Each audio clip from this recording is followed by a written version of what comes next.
یا ایھا الذین آمنوا اتقوا اللہ وابتغوا الیہ الوسیلۃ، ایمان لانے والوں تقوی اختیار کرو اور اللہ تک پہنچنے کے لیے وسیلے کو تلاش کرو۔ قرآن کہہ رہا ہے یا نہیں کہہ رہا؟ یعنی توسل کو ثابت کرنے جو قرآن میں واضح ترین آیت ہے وہ سورہ مائدہ کی ورس نمبر 35، جو توسل کا منکر ہو، جو وسیلے کا منکر ہو، جو فقط یا اللہ کا نعرہ لگائے، اس سے کہو کیا تم منکر قرآن ہو؟ کیا تم نے سورہ مائدہ کی 35ویں آیت ورس نمبر 35 کو نہیں پڑھا کہ جس میں قرآن سلیقہ بتا رہا ہے کہ اللہ تک آنا کیسے، راستہ بتا رہا ہے کہ مجھ تک پہنچنا کیسے؟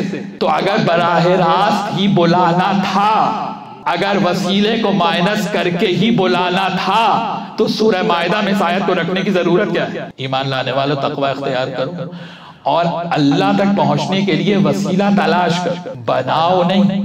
اب مجھے نہیں معلوم کہ رمضان میں آپ قرآن کو کتنا فہم سے پڑھتے ہیں اور سنتے ہیں۔ بناؤ نہیں، تلاش کر۔ تو ہاں ہوگا، شرک ہوگا، آپ کہتے ہیں شرک ہوگا، بقول آپ کے وہ وسیلہ شرک ہوگا جو آپ خود بناتے ہیں۔ تو اب اعتراض کیا کیا؟ کہا بھئی یہ جو آپ ذریعے پہ جا کے توسل کر رہے ہیں تو یہ تو مردے سے مانگ رہے ہیں، یہ شرک۔ سنتے ہیں نا دن رات یہی اعتراضات سنتے ہیں کہ بھئی یہ مردے سے مانگ رہے ہیں، زندہ کا وسیلہ چاہیے۔ چلیے مان لیا، زیادہ کٹ حجتی بھی اچھی نہیں ہوتی، ایک لمحے کو مان لیا، لیکن پہلے یہ بتائیے کہ آیت میں زندہ مردہ لکھا کہاں؟ دیکھا آپ فینٹیسی خود بناتے ہیں، مفروضات خود بناتے ہیں، پھر زبردستی یہ ہے کہ جو ان مفروضات کو نہیں مانے گا اسے آپ کافر کہیں گے۔ تو یہ مفروضہ تو آپ نے بنایا نا۔ آیت میں زندہ مردہ کی شرط کہاں لکھی؟ آیت میں حاضر غائب کی شرط کہاں لکھی؟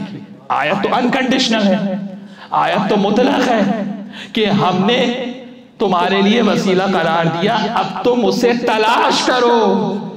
تلاش کرنے کا لفظ بتا رہا ہے کہ ہر کسی کو نہیں ملے گا، جس کے پاس بصیرت ہوگی اسے ملے گا۔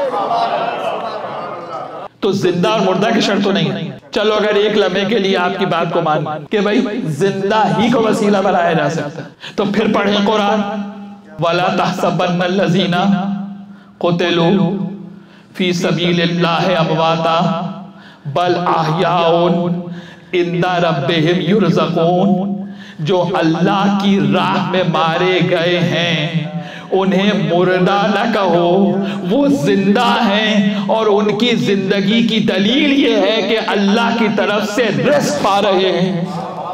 تو امام حسین سے بڑھ کے کوئی اللہ کی راہ میں جان دینے والا، خدیجۃ الکبریٰ سے زیادہ کوئی اللہ کی راہ میں جان دینے والا، فاطمہ زہرا سے زیادہ کوئی اللہ کی راہ میں جان دینے والا۔ اس کا معنی ہے کہ جو اللہ کی راہ میں اس دنیا سے گئے، قرآن کہہ رہا ہے کہ وہ زندہ ہے، بل احیاء، زندہ ہیں، زندہ۔ تو بات تو طے ہو گئی نا کہ جب زندہ ہیں تو اب زندہ کو تو وسیلہ بنایا جا سکتا ہے نا، وہ تو آپ بھی مان رہے ہیں۔ تو حسین سے بڑھ کے راہ خدا میں جان دینے والا کوئی اور ہے، علی سے بڑھ کے راہ خدا میں جان دینے والا کوئی اور ہے۔ تو اب جب نجف اشرف میں کھڑے ہو کر آپ توسل کرتے ہیں تو مردہ سے مانگ رہے ہیں یا زندہ سے مانگ رہے ہیں؟ اللہم صلی علی محمد